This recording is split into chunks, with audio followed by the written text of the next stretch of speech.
Hello, ladies and gentlemen of the wonderful internet. How's it going today, folks? Hope you're feeling well. Look who's here. It's Mr. Icy Volk, the dumb idiot who hasn't uploaded a single video for nearly 3 months. What a surprise! Whoop-de-fucking-do. I keep doing that every now and then. So, I mean, I'm not gonna be using the same excuse and say that I've had too much work or way too much school. No, that's not even true. I only have 24 hours of work a week, and I only have one class going on right now. So no. The only reason why I haven't been uploading a video for this long is because I've simply been lazy and unmotivated. I mean, I've had ideas and thoughts for videos, for specific videos, but I didn't have enough will to sit down and record a video, and I didn't want to go through the editing process and do the resourcing. It's just all too much work sometimes. But it's not. And then again, it's not. If I'm passionate about my YouTube channel, then I should be motivated to make them. And I've been feeling terribly because I keep promising you guys that I'm going to upload a video when I haven't. And so this state of mind that I have keeps coming back every now and then, where I don't feel like making the video, but I have like ideas and interesting topics and video games that I want to cover, but I don't know, sometimes I don't feel like it because of the routine with work and life in general and the chores and whatnot. But I think that if I actually start with something here, then maybe I can kickstart my return to the YouTube channel. So here's to hoping that I can get back on track with the channel. Despite the fact that I haven't uploaded a video for a long time, I have, on the other hand, been streaming quite actively on my Twitch channel. And the only game that I've been playing actively is, of course, as you all know, my favorite MOBA, League of Legends, the trolliest and most toxic MOBA of all of the MOBAs. Well, I mean, I'm not sure if that's even true, but to my experience, I've had a lot of idiots and angry people in my games, whether they were ranked games or non-ranked ones, even ARAM. And people fucking, they just freak out in ARAM for no reason. Because they were like, oh, look at this feeder, ha ha ha ha, he's so bad, wow, why am I even playing with this jerk? No, stop it, it's ARAM, don't take it seriously. Nothing's balanced here. It's a map with one lane. Calm, pipe down, please. But yeah, I've been playing a lot of League of Legends, and speaking of the game, I can't wait for the legendary skin that's coming up for Sona, as you all know.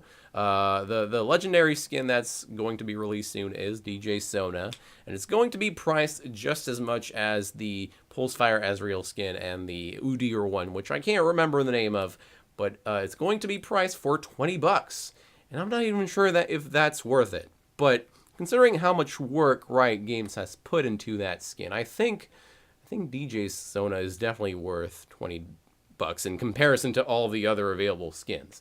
And I mean, if I had to choose between all the legendary skins, whether the Udyr one, Ezreal, or Sona, I would definitely go for the Sona one, just because it's the one that has the most cosmetic audio-visual effects. It just has so much to it. There's so much detail associated with DJ Sona. You can clearly see the improvement of the legendary skins between the Udyr and the Ezreal one and the Udyr, and then the Sona one. Sona's legendary skin is just on a whole other level, and people have been incredibly hyped for it. Even non-League of Legends gamers, like, people have been amazed with the intricacy of the DJ Sona skin. And speaking of League of Legends skins, there are also, I can't talk today, god damn it, but there are also 3 new skins available in the game right now that celebrate the Lunar Festival, the Chinese New Year, I think, yeah, the Year of the Goat. But anyway, we have 3 new skins, one for Jinx, one for Nidalee, and one for Katarina. And out of all the 3, I have to say, the Jinx one is the best because it's got like sparkly rockets and everything. It embodies China so well with the goddamn fireworks, man. Firecracker Jinx. If you want to buy one of the 3 skins, go for Firecracker Jinx because it's so much fun. So yeah, I've been playing a whole lot of League. I haven't been playing anything else really. The only game that I started playing recently is EVE Online. And I have tried out that game before. I think it was last year or a year and a half ago. And I just gave up. After a week, I was so daunted by the complexity of the user interface and the different aspects of the game that I just couldn't do it. I was like, I'm not having fun. Especially if I'm playing alone. I mean, EVE Online is just so... It's a completely different type of MMO. If you think you're going to be expecting... if you think you're going to be seeing, like, you know, a fantastical world where you fight enemies in it with swords or, like, spaceship, or, like, space guns or lasers, no. It's not like that at all. It's just a different type of game. It's an MMO. It's still an MMO. There are, you know, it's got like similar features to other MMO games, but the gameplay is very unique. The character progression is completely different. There are no levels in the game. It's all player driven, and the more money you have, the better you are. The better ship you have, the better you are. The better corporation you're part of, which is a word for guild in EVE, the better you are, right? So your standing in the game is what actually matters, not your you know, you don't have levels. And acquiring resources and ships isn't that easy. And you can actually lose your ship, have it be destroyed by enemy corporations, and just random enemies. And it's crushing, man. When you lose your ship, when you lose the thing you've spent so much time on, it's heartbreaking. And in EVE, character progression takes a while to pick up, especially with the skills that you learn in the game. So if you want to like be better at repairing your ship or using artillery-based ships or resource gathering ones, then you have to improve those skills by learning skill books. And skill books have levels on them. So despite the fact that there aren't any levels attached to your own character, you kind of improve your skills through levels, different levels. And the more you level, the longer it takes, of course, to get better. But every level is drastically longer. So like the first time you learn a new skill, it'll take like maybe 25 minutes or 13, and then the next time you learn the level 2 version of that skill, it'll take like maybe 7 hours, and then 9 days, and then maybe like 2 weeks. It just spikes up so fast, and the overall difficulty of EVE is daunting. So like for the new player, it's very difficult to make it out, like to actually have fun in the game without any friends. And so if you really want to enjoy the game, you either play it with people that know how to play the game, or you join a newbie guild at first. And if you were going to play the game, I definitely recommend you get the 14-day trial. because you don't want to be paying for something that you'll regret paying for later on. So definitely try the game with the 14-day trial. Do all of the tutorial quests. Trust me, it's going to help you a ton. Okay, if you don't do them, if you just think you're so good at MMOs, no, don't even. Okay, you think you're good, but you're not. And this is a different game we're talking about. Still MMO, but it's a unique MMO. So, I mean, I definitely recommend you try it out. It's not for everyone, of course. It's not for your average 14-year-old.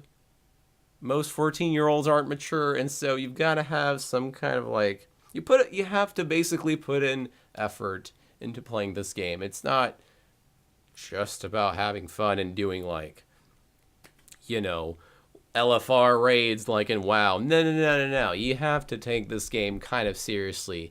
And if you enjoy playing space-based MMOs, Eve is pretty cool. It's got some interesting lore for you to look at. But enough about EVE Online. I've been streaming. Let's go back to the streaming part. Did I actually mention that I've been streaming a lot? Yeah, I think I have. So the current stream schedule is Wednesday evenings. And even then, I don't always stream on Wednesdays because I might have to study for the next day. And I only have one day where I don't have anything going on. So Wednesday is my day where I don't either have school or work. And so I usually have time to stream a bit.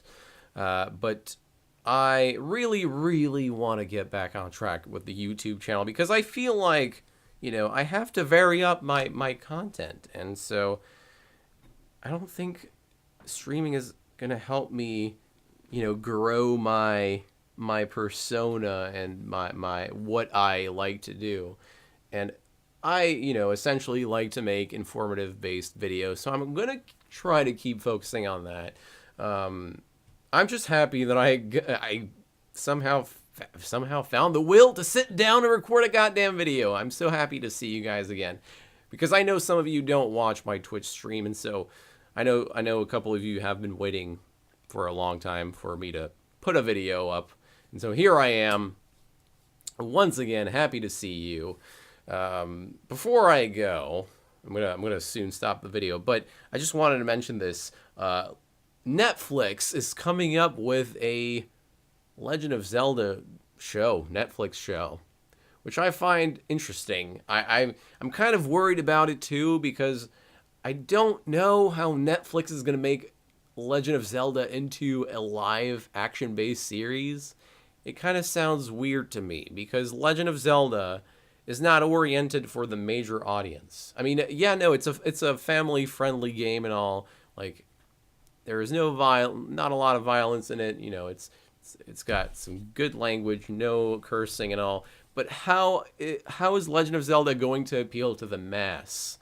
A lot of fantasy-based TV series are successful because of certain reasons, like Game of Thrones, for example. It's controversial.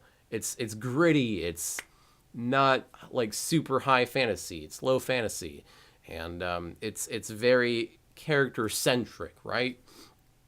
And I'm not sure how Legend of Zelda is going to appeal to people who don't even play games in their daily lives. So a lot of us gamers are excited to hear about this piece of news that Legend of Zelda might be coming to television, but at the same time, we're kind of a small minority. I mean, well, this minority is getting larger, year by year. Gaming is now somewhat mainstream, I would say. Yeah, it's been like that, mainstream, for quite a long time, quite a bit of time. But I just don't know. I can't really imagine Legend of Zelda being a live action series. And especially since Link doesn't ever talk in the frickin' series. How are they going to even... I don't know. You know what? I'm not even going to think about it. I'm just going to see what happens. We'll see how the TV show turns out, if it ever comes out. But, you know, hey, you never know what Hollywood comes up with. I don't even know if Netflix is it based in Hollywood? Let me know in the comments below. Speaking of Legend of Zelda Majora's Mask for the 3DS is coming out soon, and I am definitely planning on playing that because I've never had the opportunity to play the original Majora's Mask, and so playing the same original game that other fellow gamers are proud of having played, I'm excited to do that. I'm excited to experience one of the greatest Legend of Zelda games because I've always been enticed to RPG games, and I like playing classics. And I unfortunately did not play a bunch of video. Like I can't say that I'm. I don't know. I mean I like Legend of Zelda. I can't say that I'm a true diehard fan of it because of the fact that I haven't played the majority of the Legend of Zelda games. I've only played Minish Cap, maybe some Ocarina of Time. I played the recent 3DS game, Link of Two Worlds. I mean, that's pretty... Oh, Oracle of Seasons. And that's pretty much it. Maybe a bit of Wind Waker 2, but yeah, I'm not a diehard fan, and I would like to become one by playing Majora's Mask. So hopefully I'll get the game soon enough. Maybe I'll do like a first impressions video type thing for you. But I think that's going to be it for now, guys. This has been a lengthy vlog. Thank you so much for being here. I appreciate that some of you have been faithful to the channel and have decided to stay subscribed. But as always, you can check out my Twitter and Facebook for all sorts of updates. Facebook for stream updates mostly, and Twitter for anything really, whether it be my stream, about my stream, or the YouTube, or my everyday whereabouts and stuff. But anyway, thank you for being here, and we'll see you next time, folks. Goodbye. Goodbye. I'll be back. I'm not going to go anywhere. Don't worry. I promise. I'm not going to disappear. Goodbye.